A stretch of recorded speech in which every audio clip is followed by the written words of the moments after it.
Olá, o meu nome é Cristina e eu estou cursando o quarto período do curso de Ciências Biológicas no UNEC, que é o Centro Universitário de Caratinga. E hoje nós vamos falar sobre a replicação da molécula de DNA. Vamos começar esclarecendo alguns conceitos importantes sobre a replicação do DNA. Ela é do tipo semiconservativa e é bidirecional. Semiconservativa porque cada fita do DNA funciona como um molde para a síntese de uma nova fita, produzindo duas novas moléculas de DNA, sendo que cada uma possui uma fita nova e uma fita antiga, que é a fita molde. Além disso, a replicação é bidirecional, pois ambas as extremidades da alça possuem forquilhas de replicação ativas. As alças de replicação se iniciam sempre em um único ponto, chamado de origem de replicação ou ORC. Uma fita de DNA é sempre sintetizada na direção 5' para 3'. Sendo assim, podem as duas fitas serem sintetizadas simultaneamente? A resposta é sim, isto graças aos fragmentos de Okazaki, cujos foram descobertos por Heiji Okazaki.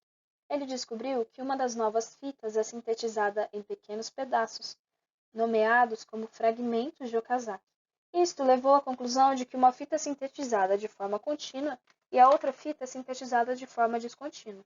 A fita contínua, ou fita líder, é aquela em que a síntese prossegue na direção 5' para 3', na mesma direção do movimento de abertura da forquilha de replicação, enquanto a fita descontínua, ou fita atrasada, prossegue a sua síntese também no sentido 5' para 3', porém na direção oposta ao movimento de abertura da forquilha de replicação.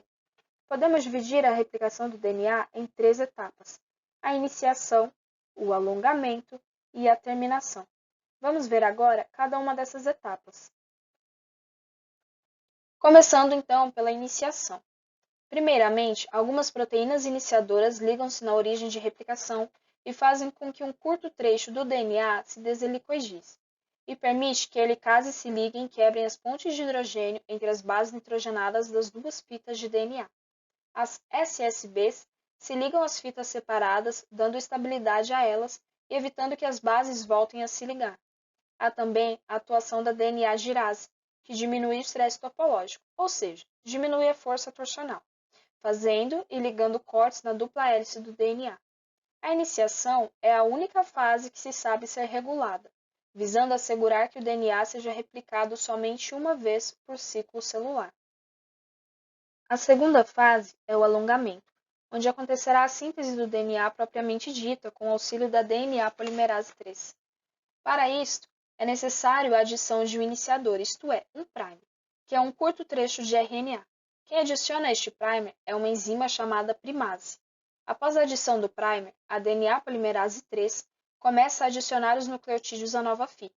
No caso da fita líder, esta síntese prosseguirá continuamente, no sentido do movimento de abertura da forquilha de replicação.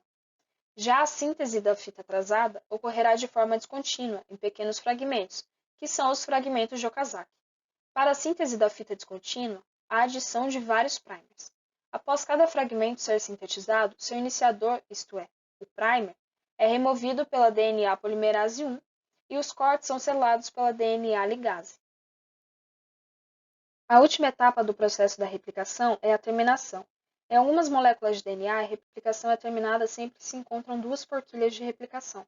No DNA circular de Escherichia coli, existe uma região chamada TER, onde há múltiplas cópias de uma sequência de 20 pares de bases.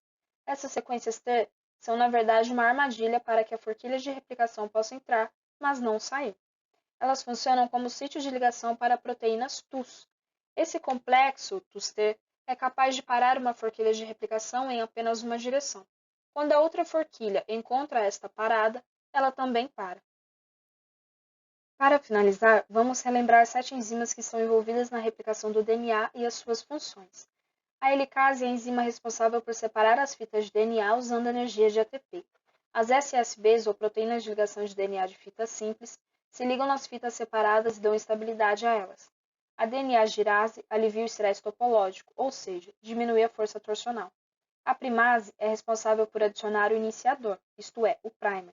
A DNA polimerase 3 adiciona os nucleotídeos à nova fita. A DNA polimerase 1 remove os primers adicionados. E a DNA ligase sela os cortes deixados pela remoção dos primers. Por hoje é só, pessoal. Obrigada e até o próximo vídeo.